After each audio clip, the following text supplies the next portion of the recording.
Olá galera, bem-vindos a mais um vídeo de aula referente à matemática do primeiro ano do ensino médio, e aqui eu vou estar tratando sobre a composição de funções.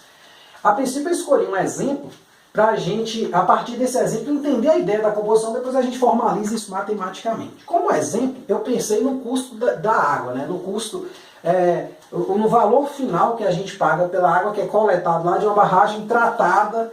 Aí sobre esse tratamento, vai ter os custos desse tratamento, vai ter os impostos que vão incidir sobre essa água para até chegar a nós. Qual seria o custo final dessa coisa, né? Então eu imaginei aqui o seguinte, um conjunto A, vamos pensar assim, quantidade de água a ser tratada. Vamos pensar em metros cúbicos, a mesma unidade que normalmente vem aí na conta de água, né, do consumo. Um metro cúbico, aproximadamente 1000 litros, né? Então, aqui essa quantidade de metros cúbicos, aí depois eu vou ter o custo de tratamento, também coloquei por metro cúbico, tá certo? E depois eu vou ter o valor pago pelo consumidor a cada metro cúbico de água consumido. Então perceba que é um processo composto, eu não pulo daqui direto para cá. Quer dizer, a ideia da composição é exatamente essa. É eu conseguir, dado uma quantidade de água aqui, já saber o valor aqui, sem ter que necessariamente passar por todos os passos da composição.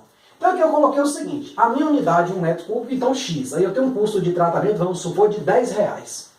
Ou seja, cada metro cúbico de água custa para mim R$10 o tratamento dele. Deixar essa água consumível.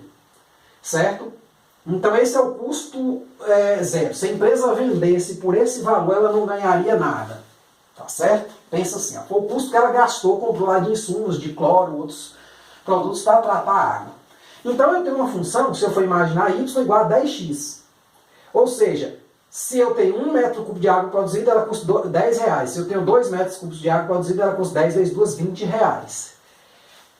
Aí, numa segunda etapa, tem um valor pago, né, impostos mais a margem de lucro da empresa, digamos, uma taxa de 60% do custo de tratamento. A mais, né? Quer dizer, a margem de lucro é 60%. Então, eu posso pensar o seguinte, eu vou ter uma certa valor T, que vai ser 1,6 vezes o custo de tratamento. Por exemplo, por que 1,6? Porque é o próprio custo mais 60% dele. Então, digamos assim, para a empresa pagar os impostos que o governo cobra, os seus encargos trabalhistas, esse tipo de coisa, e também ter algum lucro, ela vai precisar colocar em cima 60%, tá certo? Do valor de custo de tratamento. Então eu posso indicar isso por uma função dada por T igual a 1,6 vezes esse valor aqui, na etapa anterior. Então, essencialmente, eu tenho a seguinte situação. Vamos pensar no caminho que 1 metro cúbico faz. Então, eu retirei lá da barragem 1 metro cúbico. Aí, trata-se esse 1 metro cúbico. Então, ele tem um valor de R$10. Aí, coloca-se em cima desse valor mais 60%. Totalizando, quanto? R$16. Então, 1 litro, aqui, R$10. E aqui, 60%, além desses 10, que é os 10 mais os 60%, dá R$16. Então, esse é o custo final. A pergunta é, será que eu conseguiria vir direto daqui para cá, usando composição de funções? Sim, bastaria pegar o valor em metros cúbicos e multiplicar por 16. Certo? E converter isso em reais. Então, aqui é metro cúbico. Então, por exemplo, aqui foi 1 metro cúbico, custou 16. Se fosse 2 metros cúbicos, seria R$20 o custo de produção, custo zero. E agora, com a margem de lucro, impostos, essas coisas, e para a empresa lucrar alguma coisa, né, poder sobreviver, ele vai pagar o quê? 16 vezes 2, 32, ou melhor, né, 20 mais 60%, vai dar R$32, certo? Então, seria mais ou menos essa ideia. Matematicamente, a gente tem a seguinte situação, certo?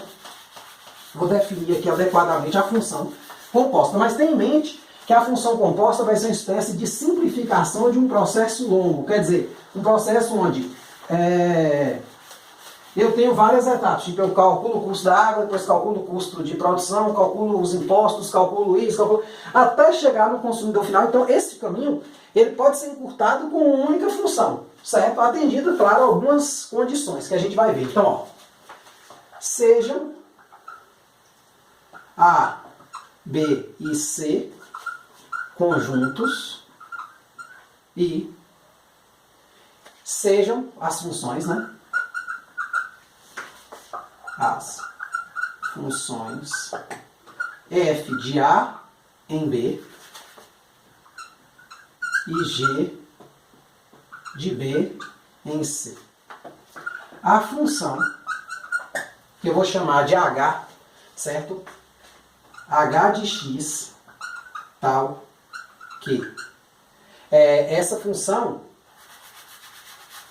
né? H igual a g de f de x, né? Vamos chamar assim, h de x igual a g de f de x, é chamada de função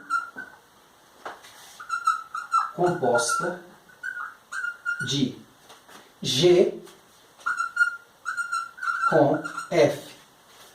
Ela é normalmente indicaremos, né, esta composição pelo símbolo por H igual a G, uma bolinha F, ou seja, é a mesma coisa que eu dizer G de F de X, aí eu colocar esse símbolo aqui. Eu omito o X, mas tem a mesma ideia que isso aqui. Então isso aqui seria a notação da composta. Essencialmente, eu tenho a mesma ideia exposta na situação lá do custo da água. Então aqui eu tenho os três conjuntos.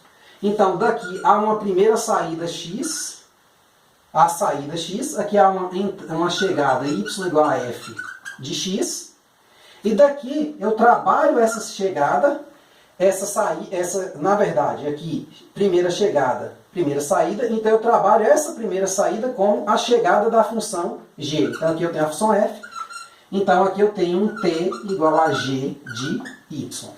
Tá certo? A minha pergunta, o que a gente quer é exatamente achar esta composta, a função que faz diretamente este caminho.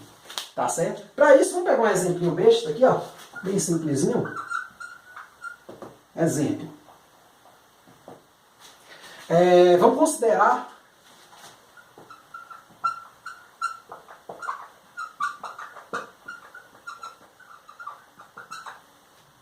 considere a função composta dada por, digamos que meu conjunto A ele tem os valores menos 1, 1, 2. Meu conjunto B tem os valores 1, 2, 4. Meu conjunto C tem os valores 3, 5, 7 e 8. Digamos que a minha f de 1 seja, de menos 1 seja 1, a f de 1 seja 2 e a f de 2 também seja 2. Partindo aqui do conjunto B para o C, eu tenho uma função g, vou botar aqui, pontinho para indicar.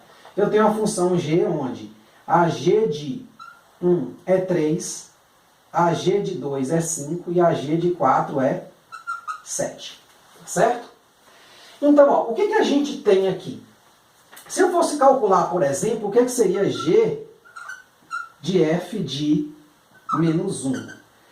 Ou seja, eu quero a função composta aplicada ao menos 1. A função composta nesse sentido, ou seja, esta aqui, ó, h igual a g composta a f. Então, g de f de menos 1 seria g de... Aí a gente pega a nossa definição de f de menos 1, mas f de menos 1 é quem? 1. Então seria a g de 1. Veja que é um processo bem tranquilo de se calcular, né? Mas quem é a g de 1? Então aqui, a f de menos 1 é 1. A g de 1 é quem? 3. Certo?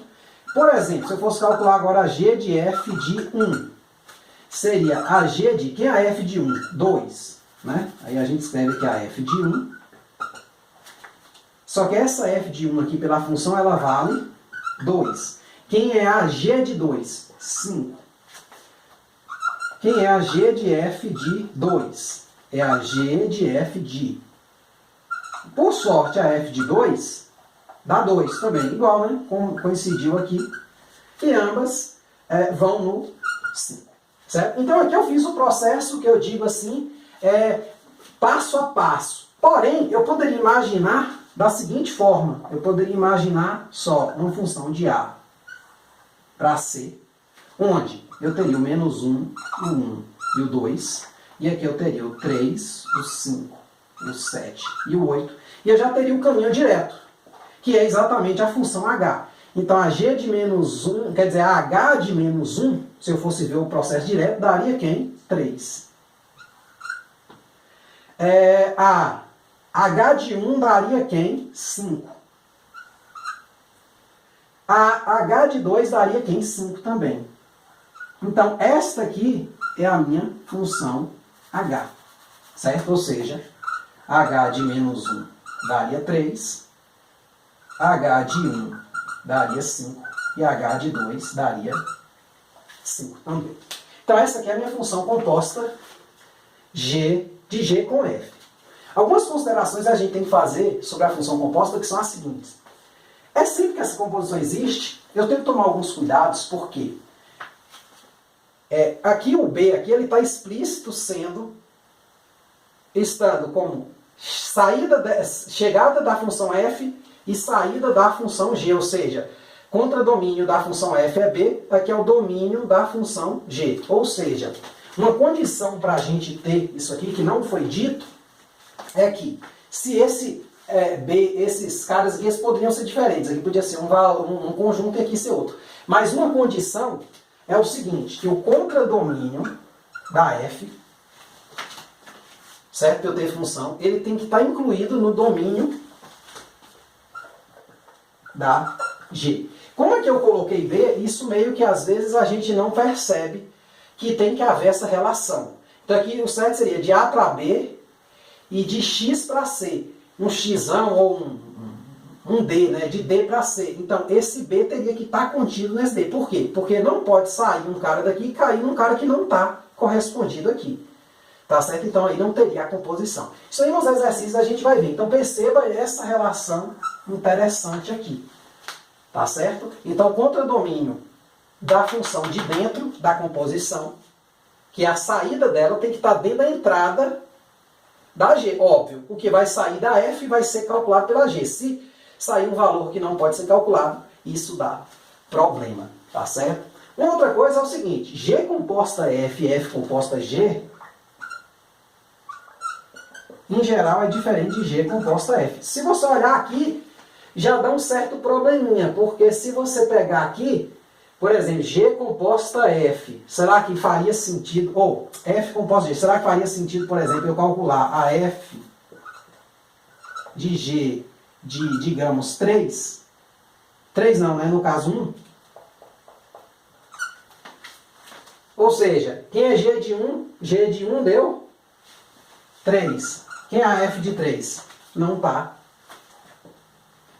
definido, né? Não existe, não faz sentido. Por quê? Exatamente porque, no caso, o contradomínio da G teria que estar contida no domínio da F. Então, reflete sobre esse caso aí que você vai entender. Então, aqui a G agora iria de B para C e a F agora seria de A para C, digamos assim. Então, a gente perceberia que você não teria como calcular G composta F.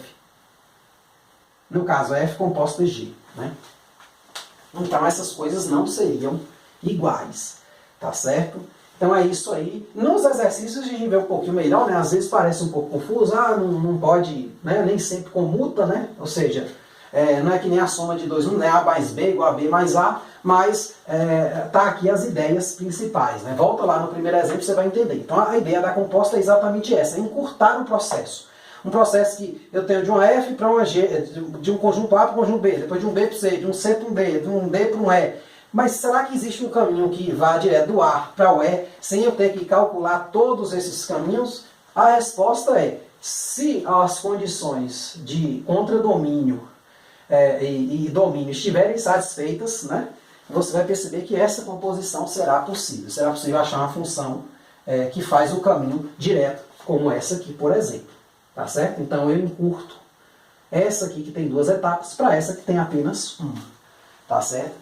Então é isso aí. Muito obrigado e até a próxima.